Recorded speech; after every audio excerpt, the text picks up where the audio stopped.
Hey guys, how are you today? Quick rant before we dive into today's chaos.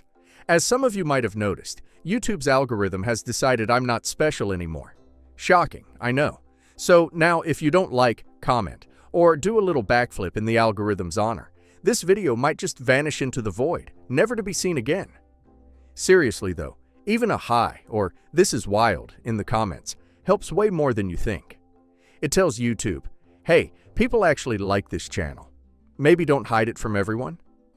That can really help push my videos out to a wider audience, not just to my subscribers.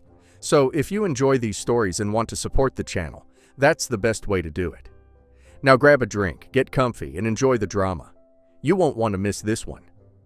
I, 25 female, grew up with a toxic and abusive biological mom, Marie, 42 female. She cared more about whatever man was in her life than her kids. I'd come home from school to find a new stepdad she'd met 3 weeks before.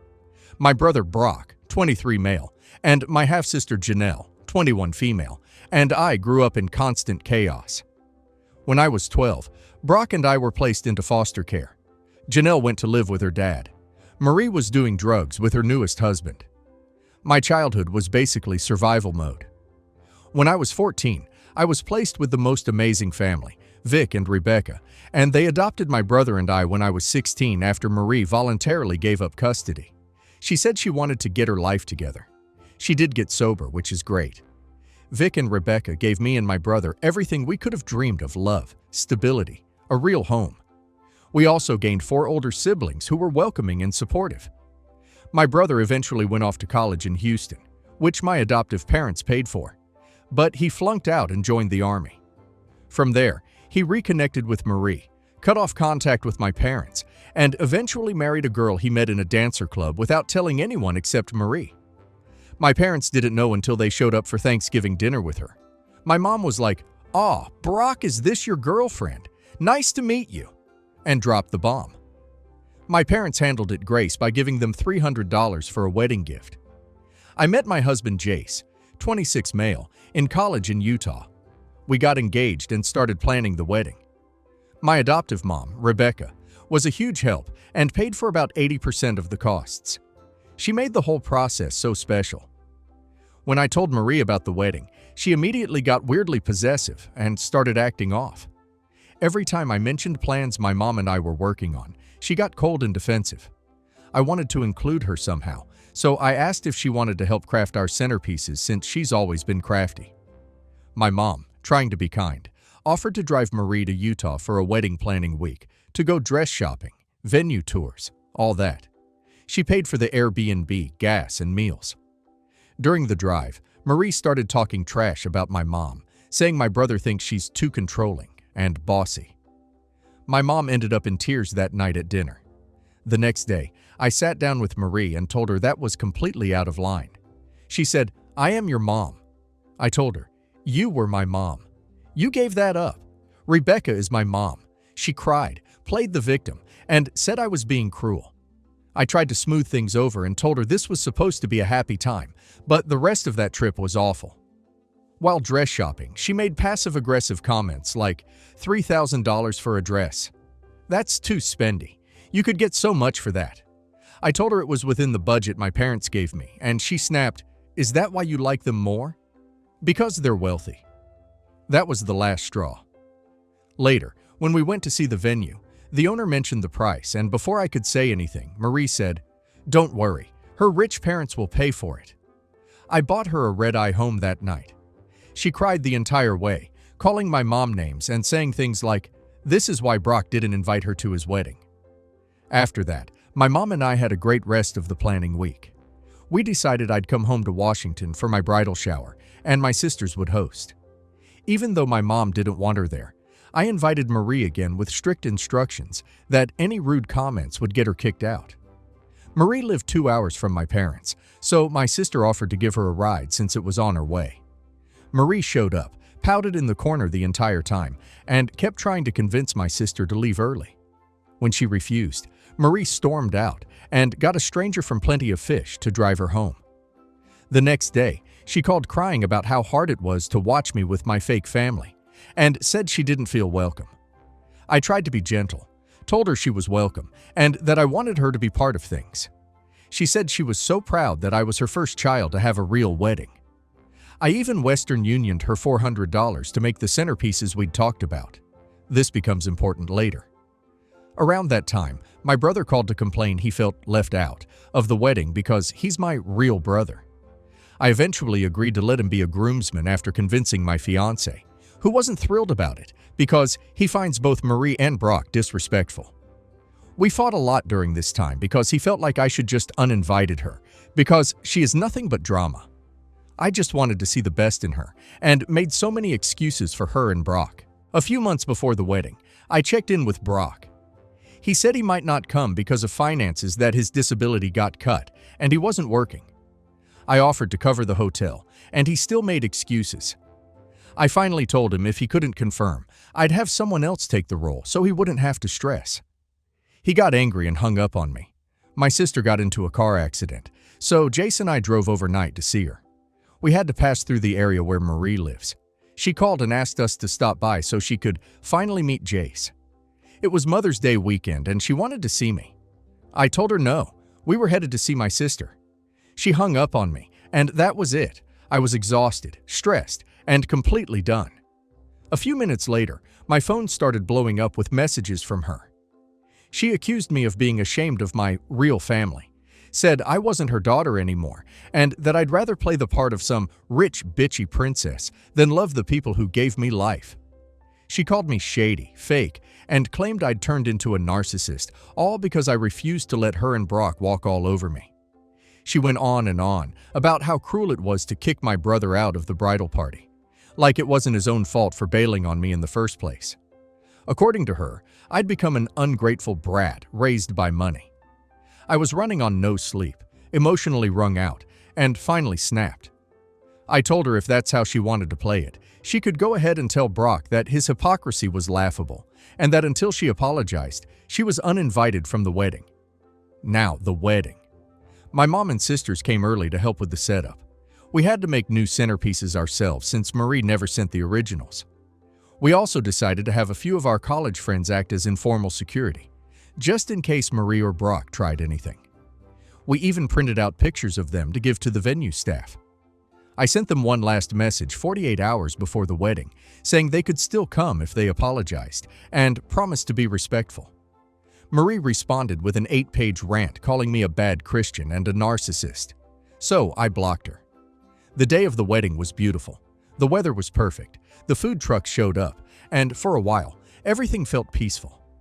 I finally let myself relax.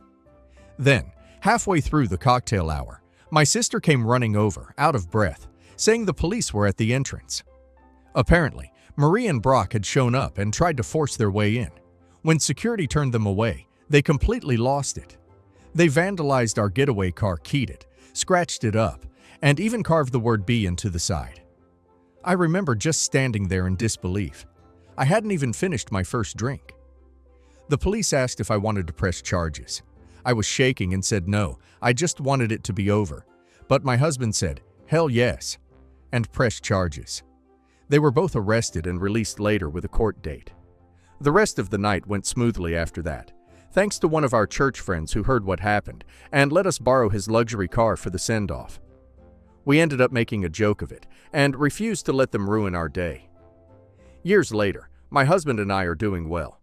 He's a successful contractor, and we've built a stable, happy life.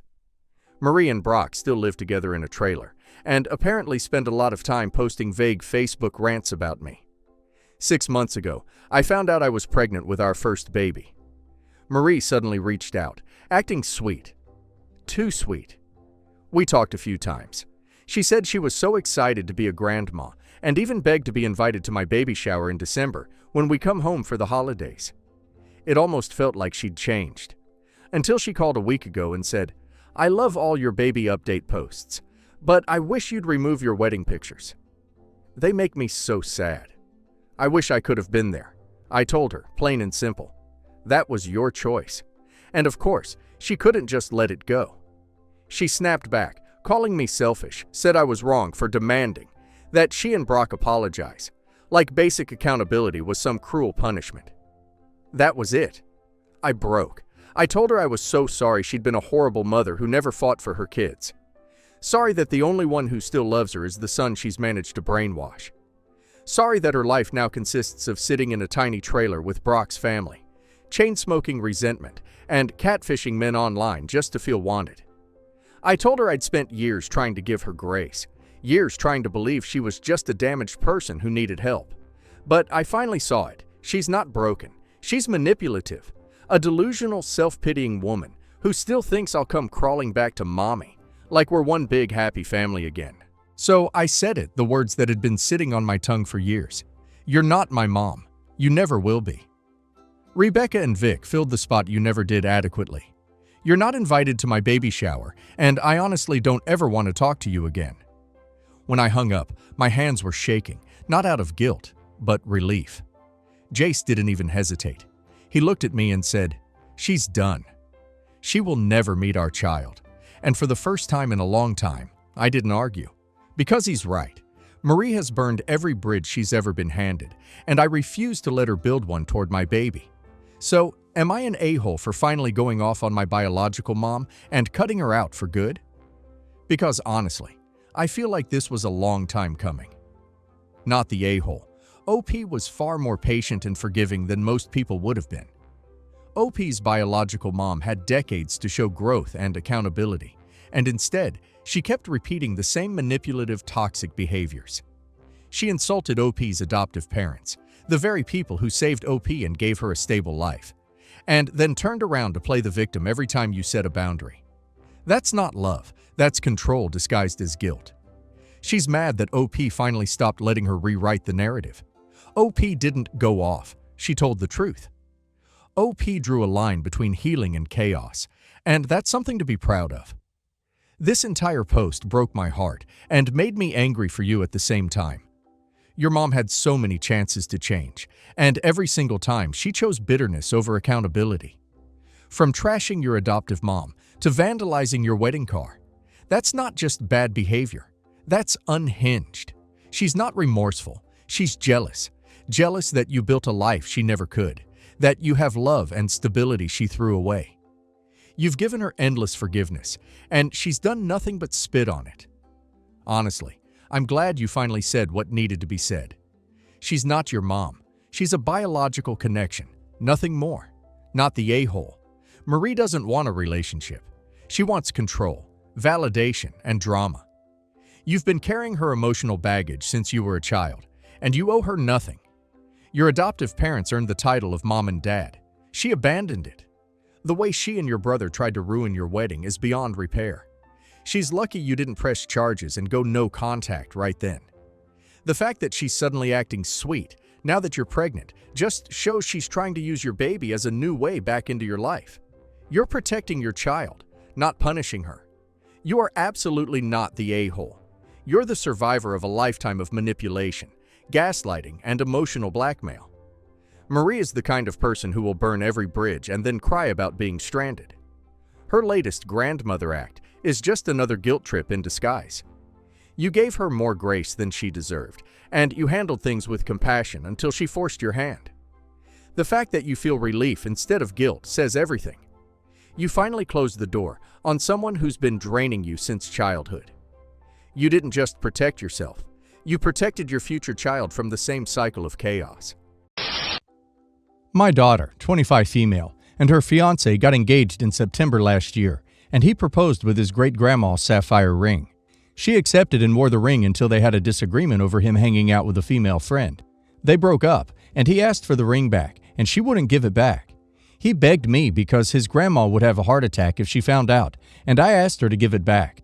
No matter whatever happened between them, it's still an heirloom. She told us she pawned it, and my wife and I went to every pawn shop in the city and couldn't find it. So we told her we were paying back her ex with the money we would have used to pay back her college. She was yelling at us that he was flirting with another girl, so how dare we punish her when he was cheating? She went back to the pawn shop, but they had sold it. We contacted the boy's mother to apologize and to ask how much the ring. They have proof of the price from when the ring was bought in 1926. But they weren't sure the current value, but we settled on $6,000 since the stone was 3.8 carat. Now, I think she thought we weren't serious about making her pay. until her student loans came out to be $32K. So we paid $26K and left $6K for her. She has refused to speak to us since, and my wife wants to just pay the remainder of the loans. But I'm standing firm. Am I the a-hole? Not the a-hole. It's common practice that an engagement ring is returned regardless of it being an heirloom or not, if the engagement is broken off. It doesn't matter if the fiancé is at fault or not, the ring should be returned. You did the right thing, and your daughter just learned a $6,000 lesson. Not the a-hole. She pawned off another family's heirloom. That's totally unacceptable and truly a low point for an individual. Even if he did flirt, flirting doesn't even come close to an excuse for that behavior. Not the a-hole. How classless of your daughter to pawn an engagement ring after breaking off the engagement, especially as it was an heirloom piece. Your daughter needs to grow up and stop playing the victim. You did right by making her pay for it. I, 56 female, have 2 daughters, Haley, 32 female, and Stephanie, 29 female. Stephanie is 5 months pregnant with her first child. The father is not in the picture. Haley and her husband have been struggling with infertility for a few years. She has always been jealous of Stephanie, but the pregnancy is making her even more jealous. I recently threw a baby shower for Stephanie. Haley lives a 16-hour drive away, and Stephanie lives 4 hours away. I have only one guest bedroom with a queen bed. I also have a futon in the basement. Haley and her husband arrived first, and I told them to sleep on the futon in the basement because the guest bedroom was reserved for Stephanie. I made up the futon with extra padding and thick blankets to make it as comfy as possible for them. Haley threw a fit because they drove 16 hours, and I told her that Stephanie needed a comfortable bed because she's pregnant. Haley didn't listen, and she and her husband went into the guest bedroom to take a nap. They woke up and made up the bed, then moved to the basement before Stephanie arrived. But when Stephanie wasn't happy when she found out that her bed had already been slept in, they got into a small argument over that. And Haley accused me of playing favorites. I explained that she has never been pregnant, so she doesn't understand how taxing pregnancy can be on the body. The next morning, as we were getting ready for the baby shower, Stephanie saw on Instagram that the baby's father had found himself a new girlfriend. I spent an hour consoling her while Haley and her husband set up everything. I came downstairs and Haley started complaining about what a drama queen Stephanie is, and I'm enabling her. I told her that if she was going to keep up her negative attitude, she'd better leave because I wasn't going to let her ruin the baby shower. They left in a huff. When some of the guests asked why Haley wasn't there, I told them the truth, and a few thought I was being too harsh. Am I the a-hole? Yes, the a-hole. Your behavior is driving a wedge between your daughters, who are already dealing with some pretty intense rivalry without your help. Firstly, Haley and her husband, who have been struggling with infertility for several years, drove 16 hours to celebrate a baby shower. A baby shower. I only imagine the conversations that went on in the car during that journey. Whew. Then, when they got there, you gave them a futon in the basement. The least you could have done in this situation is told them they weren't getting a bed, so they could have booked a hotel.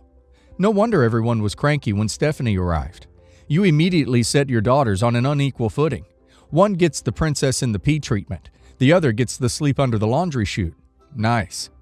Yes, the a-hole. Pregnant women need support and attention, but should not be given at too much of the expense of others. You are being unfair to Haley and her husband.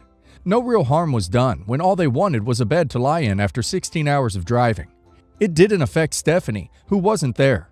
Your comment of, she's never been pregnant before so she doesn't understand, is what solidifies you as the a-hole. That was a poor, unnecessary comment that took a jab at something Haley clearly cares a lot for. You think she doesn't want to be pregnant? It's like telling a blind man we need sunglasses, and then saying, oh, you've never seen the sun before. You don't know how taxing it is to stare at it. You definitely should talk to Haley about it and apologize for the insensitive comment. I read it and it hurt me, and I'm not even a woman. Yes, the a-hole. After a 16-hour drive, you should have put them up in the guest room or told them to get a motel ahead of time. Also, a jerk move to throw the fact that Haley has never been pregnant in her face like that. I have 3 kids, twins, 23, male and female, Ella and Steven, and John, 17 male. John was the result of me cheating on Ella and Steven's father, Rob, with John's father, Harry. Harry ran away after he found out I was pregnant. Rob found out about the affair 3 years later. The kids were still young, so we didn't tell them the truth about why we divorced at the time. Rob still loved John and cared for him, which surprised me considering John isn't his biological son. Harry came back into contact with me when John was 10, and although I was a little bitter, I eventually forgave him, and we fell in love and got married. They didn't dislike Harry, but they weren't close with him, which, in John's case, hurt Harry since he is John's real father. It became bad when John was 16. Harry wanted to do something with John, but John said no. Harry snapped and said that they never spend time as father and son, which caused John to say, "Look, I don't hate you or anything, but I don't see you as my dad, so stop trying to force me to see you as him. I have a dad, and he's not you." I couldn't take it anymore, and I asked John if he would be saying that if Harry was really his father. John looked confused, and it was then that I told him the truth, and that his behavior was hurting Harry. That caused John to cry, and he ran to his room. Ella went to comfort him, and Stephen glared at me and said, "I hope you're happy. You broke that poor kid, 'cause of your butthurt feelings." It's been a year since then, and I think my kids forgive me, but still aren't close with Harry. Recently it was Harry's birthday, and he wanted me and John to spend it with him. John, however, decided that he wanted to watch a movie with his friend. I told him that Harry wants to spend time with him. He said that he's going away, and that I'm free to ground him when he gets back. When John got back, I told him that his behavior towards Harry is horrible. He told me that he's nice to Harry, but that Rob is his dad. I asked what's the point of me telling him the truth if he was just going to be like this. He snapped, "Don't act like you told me the truth for my sake. You told me the truth out of spite and jealousy, because I wouldn't see your affair partner as my dad. And to be frank, I still don't, so your little plan didn't work." And he went to his room. My older kids got wind of what happened, and they called to berate me and told me to stop pushing John to love Harry. I told them that I get that John loves Rob, but Harry is his blood father. Ella told me I'm wrong, that Rob is the one who raised John. Therefore, Rob is his father. Stephen said he's going to rescue his bro the minute he turns 18, which is in a few weeks. I tried to get Rob to talk to John, but he said he wasn't forcing his son to love Harry. I just don't understand. Am I really wrong for wanting my son to love his blood father? Am I the a-hole? What a crappy mother and person you are. Hate to break it to you, but Rob is John's father. He raised him. How do you expect your kids to want anything to do with the man who broke up their family? I'm surprised they even speak to you, frankly. Yes, the a-hole. Also, the audacity of Harry to knock up a married woman, break up her family, bounce for a decade while another man raised his kid, then bounce back whenever the ducky felt like it. Being all like, "Hi, random 10-year-old that I've never met. I put my penis in your mom and broke your dad's heart. Why don't you love me?" The mom was obviously fully complicit in all of that, and she's just as much an a-hole. But I just wanted to take a minute to focus on Harry's unmitigated ego to think he deserved even a moment of his bio son's attention. Yes, the a-hole. Harry wasn't in John's life by his own choice. Rob raised him. Rob is his father. Harry is a sperm donor. You cannot legislate relationships. The more you push, the less likely it will happen. If it is going to happen at all, it will have to be on John's terms and time frame. Unfortunately, you are not willing to allow that. Therefore, there will be no relationship between John and Harry. Just because you want it doesn't mean it's going to happen. And John and his siblings are correct about you. All this was not out of love, but spite, and for your own gain. So I, 22 female, have been looking for ways to get out of this aggressive household for years. And now I've got the opportunity to study in a different country with a scholarship that covers mostly everything. I just need to make the initial payment, which I can't afford, and I'm trying to figure it out. But my sisters, 32 female and 20 female, kept pushing me to drop it and stay here. For a bit of background, oldest sis, A, lives in Europe with her husband, has not been back to visit, complains if I call her to talk about what's going on here, constantly belittling my situation and invalidating my feelings. Younger sis takes part in the aggression here, and oldest sis basically enables it. Yesterday, I found out the deadline to pay is today. Apparently, my mom intercepted this phone call, which is why I never found out, and now I don't have the money. I won't be able to pay the first month's tuition. And you know what they all told me? Perhaps it's better this way. Like I'm not about to lose the opportunity of a lifetime.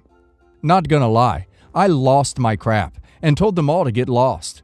There was a lot of screaming and blaming each other, and now my older sister keeps pushing me to go to Europe because she likes it there, so I should too.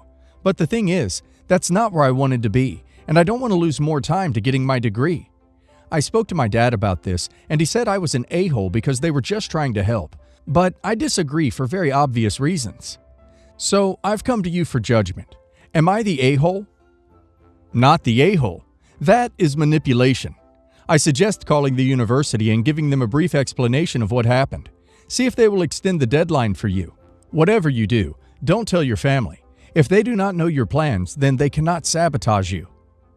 Definitely not the a-hole. Your battle is half won because you want to leave and know you need to. Many in aggressive situations get brainwashed into believing they're obligated to stay. The only advice I can think of for this situation is call these people back and tell them the whole truth. Explain that this wasn't your choice, that someone deliberately made sure you wouldn't get the message and kept you unaware of the deadline, and ask if there's any way they'll work with you. Edit. Please keep in mind, I'm not in the US. I'm in Latin America. When I got my acceptance from this university, I went to Gov Institution and applied for a scholarship. I was granted a full ride including room and board. Because of the virus, they're handing out the checks and contracts by appointments. Mine does not have a specific date yet, but I've been told to expect it by late February, early March. The university essentially does not care I haven't received my money yet, and said the best thing they could do was put me on a payment plan. But I still would have to pay $6,227.75 for the first installment before Monday when classes start. Hope this clears everything. Edit 2. To everyone asking about my job, pre-virus, I worked for my mother, and ours was one of the first industries to close. Afterwards, I started working at a call center, but lost my job in October as the virus here has been very hard, and I've not yet been able to find another one. The reason I don't have any savings is because everything I had has been used to support the rest of the family. I was the only one working, and my stepfather had 3 surgical procedures in December, so I've got like $20 left in my name. I was counting on my scholarship money to pay for my tuition, and even during the fall when I should, hopefully, leave, it considers plane tickets and everything. Update. To everyone saying that I was expecting my family to pay, or saying I was never going to get the money anyway, I never expected them to pay. Quite the opposite, actually, considering I've been funding our existence, and about knowing the information beforehand. Having the email or anything really would have helped tremendously to go to where they gave me the scholarship and be like, hey, is there any way I can get this sooner? I could have even found a private loaner or something if I had more time, instead of one afternoon. And I'm really over comments like these. Now, on to the actual update. The university's head of international admissions and the advisor's director have helped me so much I literally couldn't have done it without them.